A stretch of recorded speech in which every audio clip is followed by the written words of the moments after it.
Clara Weston had one boot braced against the gate when the old iron latch slipped loose in her hand for the third time that spring. "Hold it steady," Eli Boone called from the other side of the fence. "I am holding it steady." Wind shoved across the Colorado Valley hard enough to rattle every strand of wire between their pastures. Clara leaned her shoulder into the gate while Eli passed a wrench through the rails. At 58, he moved like a man who repaired trouble before it grew teeth. Clara had spent enough years watching him to know he treated feelings differently. She tightened the nut beneath the latch plate, tested the iron tongue, then lifted and dropped it twice. "There," she said, "it will hold. Until the wind turns." The wind always turns. That earned the smallest smile. Then Eli nodded toward her south pasture. "Your middle rail is loose by the cottonwood." Clara already knew. He had ridden over with a hammer and wire behind his saddle. He never came empty-handed. He never came without a reason. She lifted the latch. Eli crossed through. For the next hour, they worked. Clara reset the rail while Eli pulled the wire tight. When one staple bent, she drove a fresh one into sound wood beneath the weathered surface. Eli studied her work. "That will outlast the post." "The post is what worries me." At the shared corner, a narrow crack ran down the old cedar where the gate joined the north-south fence. Clara could slide a horseshoe nail into it. "We can brace it next week," Eli said. "We could brace it today. I need to move my yearlings before dark." There it was again. Help given to the edge of usefulness, followed by a reason to leave before the work became anything else. Clara gathered the spare staples. "I have stew enough for two." Eli tied off the wire. She waited. He tested the rail, though it did not need testing. "Appreciate it, Clara, but I ought to get back." "You always ought to get back." His hand stopped. Wind lifted a strand of her hair across her cheek. Eli looked as though he might say something honest. Instead, he picked up the hammer and walked toward the gate. Clara followed. In 6 years, he had warned her about ice, sat up with a sick calf, repaired her windmill, and hauled feed through snow. He had never once sat at her table after sunset. At the gate, Eli lifted the repaired latch. The iron tongue stuck. Clara shoved the gate inward, and the post gave a low, wooden groan. Eli frowned. That wasn't the latch. No, it came from the corner. He crouched beside the cedar post. The crack showed dark wood within.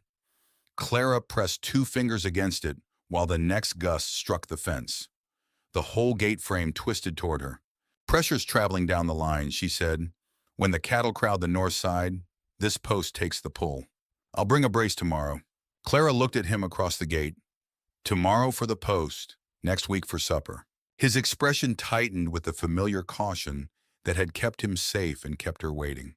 Before he could answer, the wind hit broadside. The gate slammed against Clara's shoulder. The old latch bent with a metallic snap and tore free. Eli caught the top rail, but the cracked post lurched sideways and ripped 2 staples from the wire. A red yearling near the salt block threw up her head. "Easy," Clara called. The animal saw the opening and bolted. Clara dropped the broken latch and ran as the heifer shot through the gate into Eli's pasture, hooves cutting dark divots from the damp ground. Eli swung onto his horse. "I'll turn her at the ridge." "No," Clara shouted. "The wind will push her east." Beyond the ridge, the swollen creek had eaten away half its bank. The heifer was already running straight toward it. Clara cut downhill before the animal reached the ridge. Mud pulled at her boots, and the torn edge of her glove caught against the rope at her hip.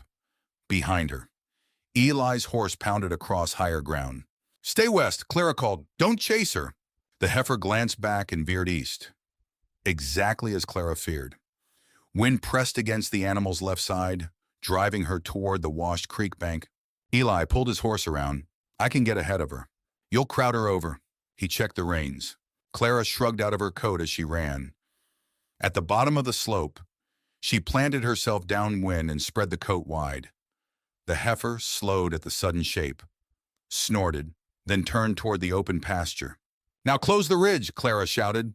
Eli moved without argument. He guided his horse across the only safe escape, leaving the broken gate behind them as the clear path home. Clara stepped forward once. The heifer backed from the coat. A second step turned the animal's shoulders. Clara lowered the coat and let the wind carry her scent toward the frightened yearling. The heifer hesitated, then trotted between Clara and Eli, away from the creek and toward the shared fence. They brought her through the opening without a rope around her neck. Eli dismounted beside the gate. You knew where she'd turn. I knew where the wind would turn her. He looked toward the creek bank, where wet earth broke loose and dropped into the brown water. Clara retrieved the bent latch from the mud. If you had chased her at the ridge, she would have gone over. I heard you. You listened. I do sometimes, only when cattle are involved. Eli's mouth tightened, but he did not answer. Together they pulled the gate upright. Eli bound the broken latch plate with rawhide while Clara reset the torn staples. When the heifer leaned against the fence from the other side, the cracked corner post gave another sharp pop. The split opened wide enough for Clara to see fresh yellow wood. We brace that before the next hard wind, she said. Eli pressed his thumb to the crack. Tomorrow morning. A wagon appeared on the county road before Clara could answer. The driver was young, broad-shouldered, and dressed too cleanly for a man who had spent the day among cattle. Nathan Cole bought herds for rail shipment out of Pueblo. He had inspected Clara's stock twice that winter and had never spoken to her as though she were keeping a ranch until a man arrived to claim it. He climbed down and studied the red yearlings. 42 head ready by August, he asked. 38, Clara said. 4 need another season. Nathan smiled. Most sellers would have called all 42 market weight. Most buyers would have paid for 38 and discounted the rest. Eli looked from Clara to Nathan. Nathan walked the fence, checking backs, legs, and winter condition. Clara named the bloodlines and told him which animals would finish fastest once the grass came strong. By the time they returned to the gate, he had raised his offer $2 a head. Then he removed his hat. I came for more than cattle. Miss Weston? Clara went still. Nathan glanced once toward Eli, then kept his attention on her. I have land north of Pueblo, a sound house, and contracts enough to keep us comfortable. You know stock better than anyone I deal with. I'd like you beside me. Eli's hand remained on the rawhide binding. Nathan continued, I am asking you to marry me. The wind rattled the loose wire between them. Clara looked at the bent latch in her palm, then at the cracked post, then at Eli, who had crossed her gate 100 times and never once asked for anything beyond work. When do you need an answer, she asked. Nathan replaced his hat. 10 days. Clara nodded. Come back in 10 days and I'll give you one. At first light, Clara measured the lean of the shared corner post with twine and a plumb bob. The split had widened overnight. When she pulled the line taut from the top rail, the post leaned nearly 2 inches toward Eli's pasture. She moved the salt blocks first. Her yearlings had been gathering near the gate because the grass along the fence came green before the center pasture. Clara dragged the blocks 40 yards south, then hung a scrap of canvas between 2 stakes. The flapping cloth turned the cattle before they could crowd the weak corner. By noon, the pressure on the gate had eased. Eli rode up from the north with 2 cedar rails tied behind his saddle. I thought we agreed on morning, Clara said. It is still morning somewhere west of here. The sun is nearly overhead. He dismounted and studied the moved salt blocks, the canvas, and the tracks where the herd had changed direction. You shifted their pattern? I shifted the reason they came here. Eli pressed one hand to the post while a gust passed through the valley. The wood moved, but the cattle no longer leaned with it. That bought us time, he said. It bought the post less punishment. They set one rail diagonally from the ground to the upper fence beam. Eli reached for the hammer, but Clara took it first. The brace has to meet the pull, she said, not the gate. He looked at the angle she had marked in the dirt. If we set it there, the wind will drive the post against it instead of past it. Eli handed her the nails. Clara cut a shallow seat into the cedar so the brace would not slide. Eli held the rail while she drove the first spike. The second gust came harder. The raw hide around the broken latch stretched. The gate sagged, but Clara's brace took the strain. The corner post groaned and settled back into position. Eli stepped away. You were right about the pressure. You say that like it pains you. It pains me that I did not see it sooner. That was closer to honesty than most things he offered. They added a second brace on Eli's side. By mid-afternoon, both herds had moved away from the fence, and the gate stood straighter than it had in years. Clara brought bread, cold beef, and pickled beans from the house. She set them on an overturned feed box. Eli hesitated. It is not supper, she said. The sun is still up. You should be safe. He gave her a look, then sat on the lower rail. They ate with the gate between them. Eli told her one of his cows had calved early. Clara told him which willow bark mixture had helped her weakest calf through fever. For a while, the talk came easily. Then Eli folded the cloth around the remaining bread. Nathan Cole knows cattle, he said. He does. He owns good land. So I am told. He could give you a settled life. Clara set down the jar. I already have land and a house. That is not what I meant. No. You meant he could give me the future you have decided I ought to want. Eli stood. I did not decide anything. You have been deciding by silence for 6 years. The wind lifted dust between them. He picked up his gloves. The brace should hold until we replace the post.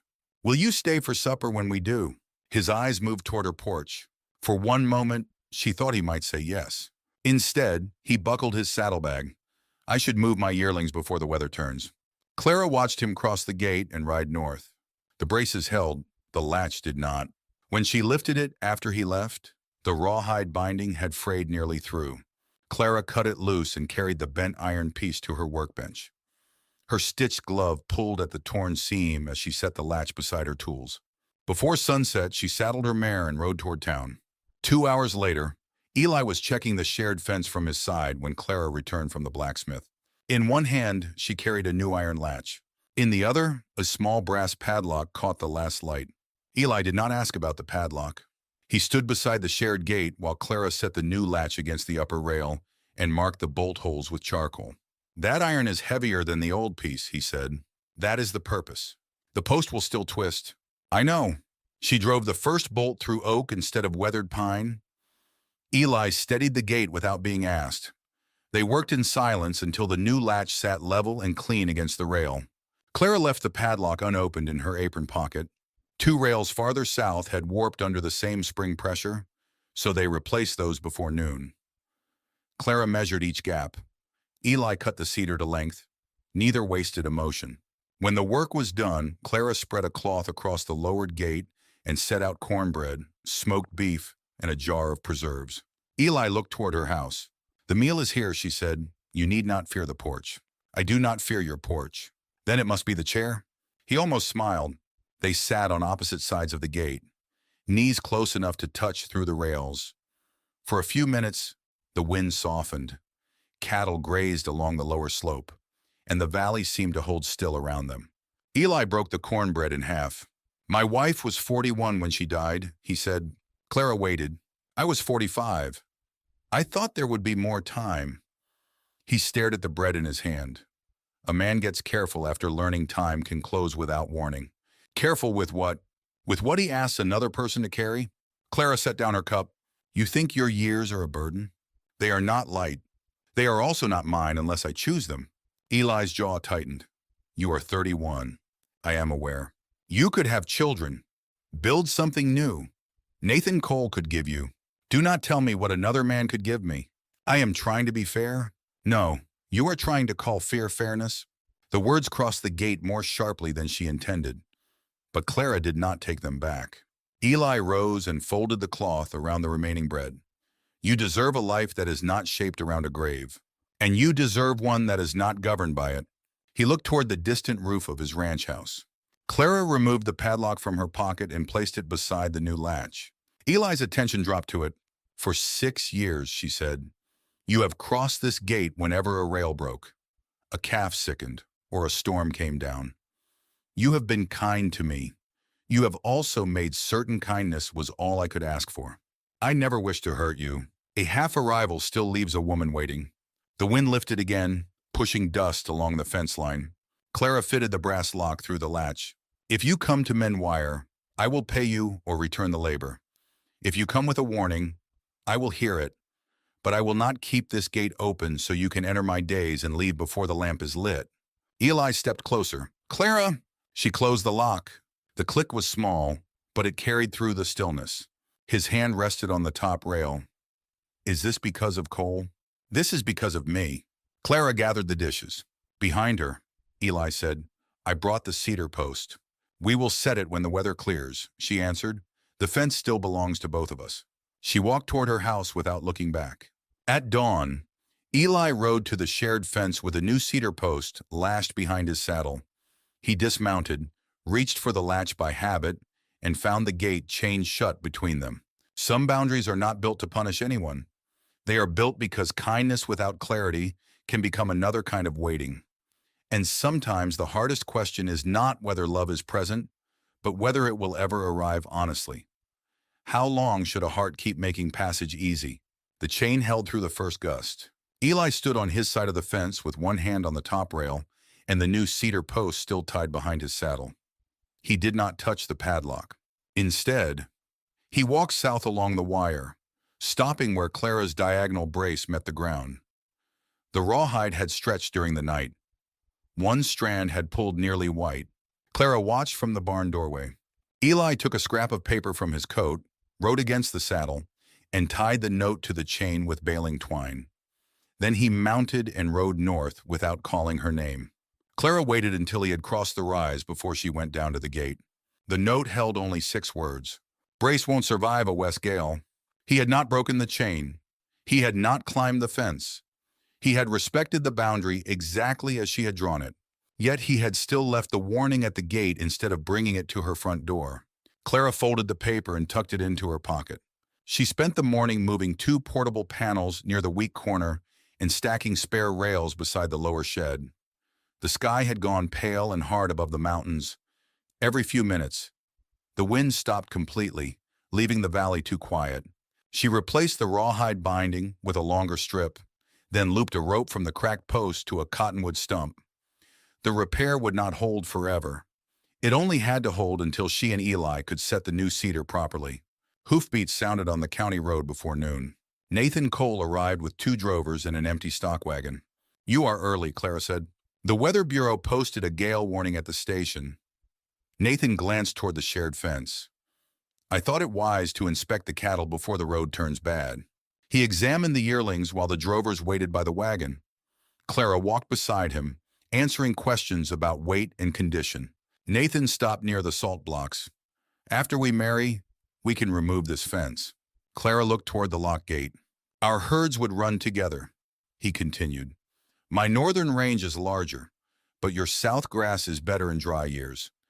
We could move your stock under my contracts and save on rail fees." "My stock?" "Our stock," Nathan corrected pleasantly. "And the Weston place. We would keep the house for hired men. You would live in Pueblo with me when business requires it." The future he offered was orderly and comfortable.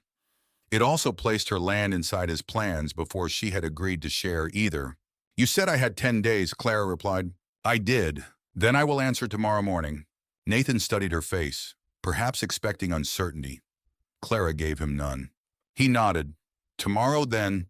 Before leaving, he offered to have his drovers secure the broken post. Clara declined. "The fence is shared work. It will be repaired by the people who own it." Nathan's gaze shifted toward Eli's ranch, but he did not argue. He mounted and led the wagon back toward the road. The first cold drop struck Clara's hat as the wheels disappeared. She walked the fence again. The rope to the cottonwood remained tight. The portable panels stood ready. Her cattle had begun gathering in the lower field, restless beneath the darkening sky. Across the boundary, Eli's yearlings moved in the same direction. Clara took the old latch from her workbench and turned it over in her hand. Rain had blown through the shed and darkened the iron. Rust marked her palm when she set it down. The new brass lock at the gate remained clean. A gust came out of the west and flattened the grass. The rope snapped tight. Clara ran toward the corner post. Another gust followed, harder than the first. The rawhide brace stretched with a sharp creak. Cattle on both sides lifted their heads and began moving away from the open slope. "Easy," Clara called, reaching for the rope. The wind struck broadside. Rawhide snapped like a pistol crack. The old corner post split from its top rail to the lowest staple, and both frightened herds surged toward the only break in the fence line, the gate Clara had locked. Clara reached the gate before the first yearling struck it. She dragged one portable panel across the narrowing gap and drove its iron foot into the mud. The second went behind it at an angle, forming a wing that turned her cattle south instead of letting them pile against the locked gate. Across the fence, Eli's herd kept coming. "Back," Clara shouted, though the wind tore the word apart. She looped a rope around the split corner post and hauled until the broken cedar leaned toward the cottonwood stump. Rain stung her face. Mud slid beneath her boots. The stitched seam in her right glove opened, and wet leather peeled from her palm. A red steer hit the upper wire. The post lurched. Clara wrapped the rope around her forearm and leaned backward. Come on. The cattle crowded closer, driven by wind and noise. If the corner collapsed, both herds would spill through the opening and trample the weaker animals against the locked gate. Eli appeared beyond them on horseback. He rode toward the shared crossing, then stopped when he saw the brass padlock. For one terrible moment, Clara thought he would cut the chain. Instead, Eli wheeled his horse north. He disappeared into rain. Clara had no time to wonder whether he had left her. The first panel began sliding as hooves churned the mud beneath it.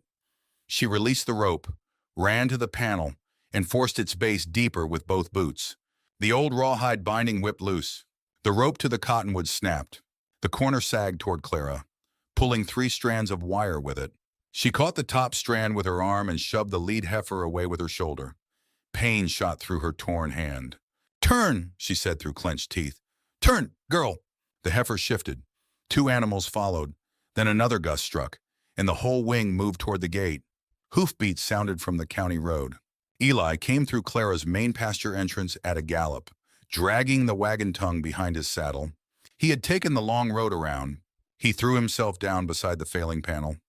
"Tell me where." Clara pointed toward the split post. "Drive the narrow end beneath the lower rail. Brace the other against the cottonwood." Eli did not argue.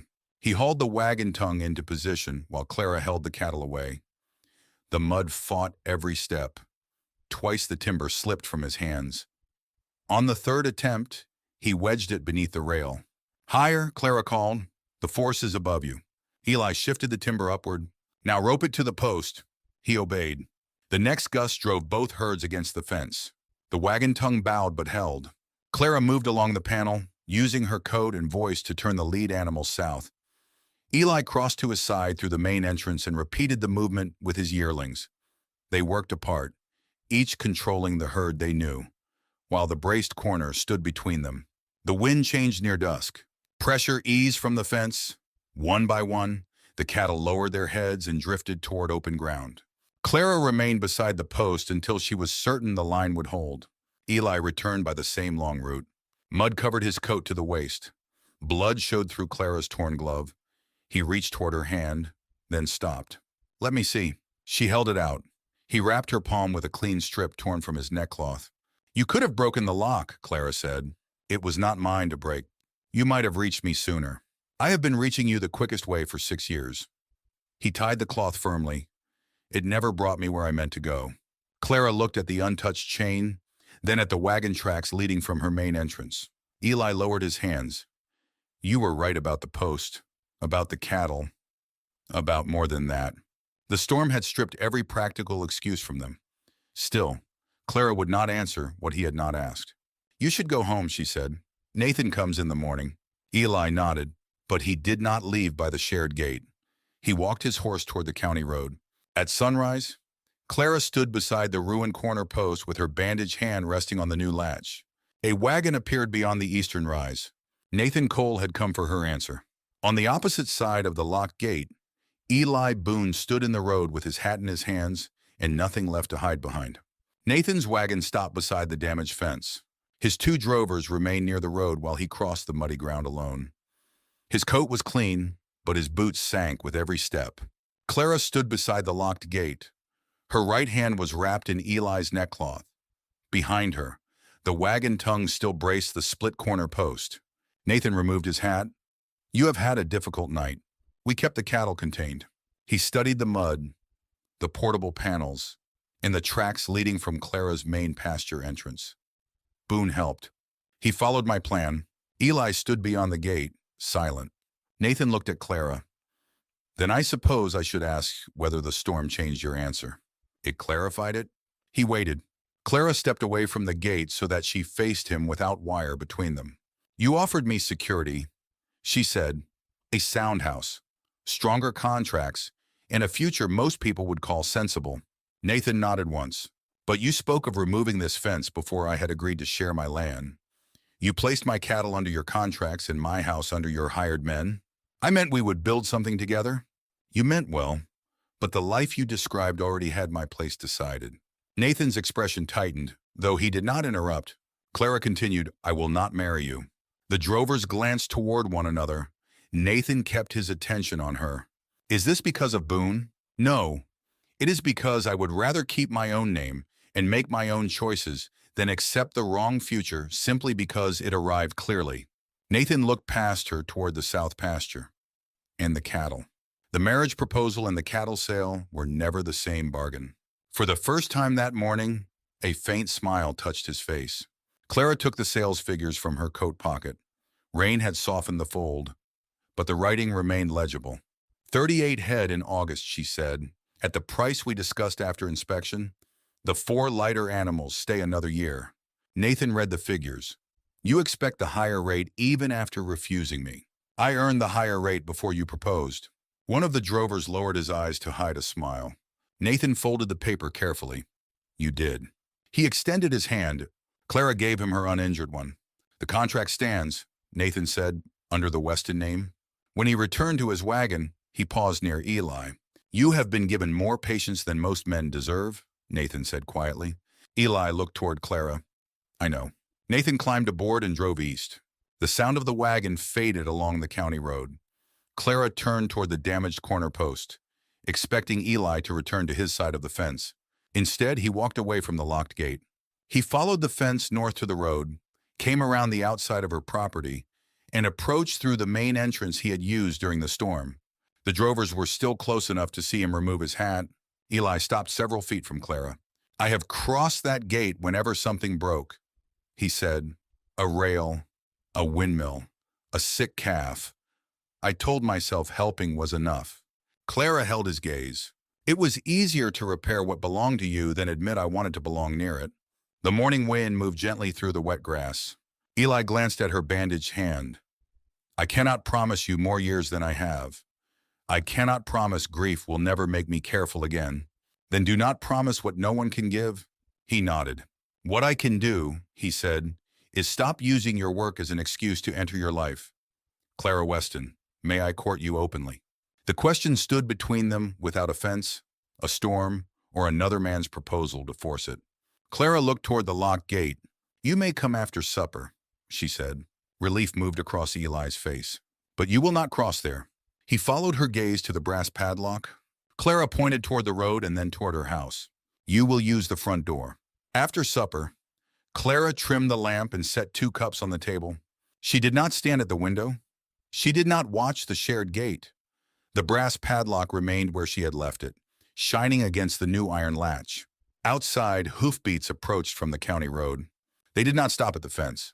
Eli rode past the locked crossing, followed the curve of Clara's property, and turned through the main entrance. Minutes later, his horse halted at the front rail.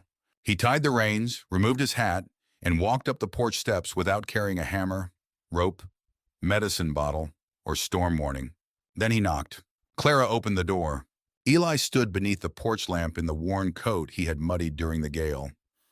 He looked more uncertain than he had while holding the failing fence. You came after supper, she said. You told me to. That has not always been enough. No. Clara waited with one hand on the door. Eli glanced toward the warm room behind her, but he did not step forward. I am not here because Nathan left, he said, and I am not here because I feared another man might take what I never asked for. What are you here for? To ask without hiding the question inside a chore? The wind moved quietly along the porch rail. Eli held his hat against his chest. I used my age as though it gave me wisdom over your future. I used grief as though it made distance honorable. Mostly, I was afraid that wanting another life meant I had been unfaithful to the one I lost. Clara's expression softened, but she did not rescue him from the silence. He continued, You should not have had to keep repairing away from me. No, she said, I should not. I cannot promise certainty. I can promise that I will come through the proper door, say what I mean, and leave you free to answer. Clara looked toward the locked gate. Courtship does not make my ranch yours. I know. And helping me does not purchase a place here. I know that too. The fence remains. Eli nodded. Then we will rebuild it straight. Clara opened the door wider. You may come in. He crossed the threshold slowly, as though the permission mattered more than the distance. By the following week, A new cedar post stood at the shared corner. Clara burned the Weston mark into the south face.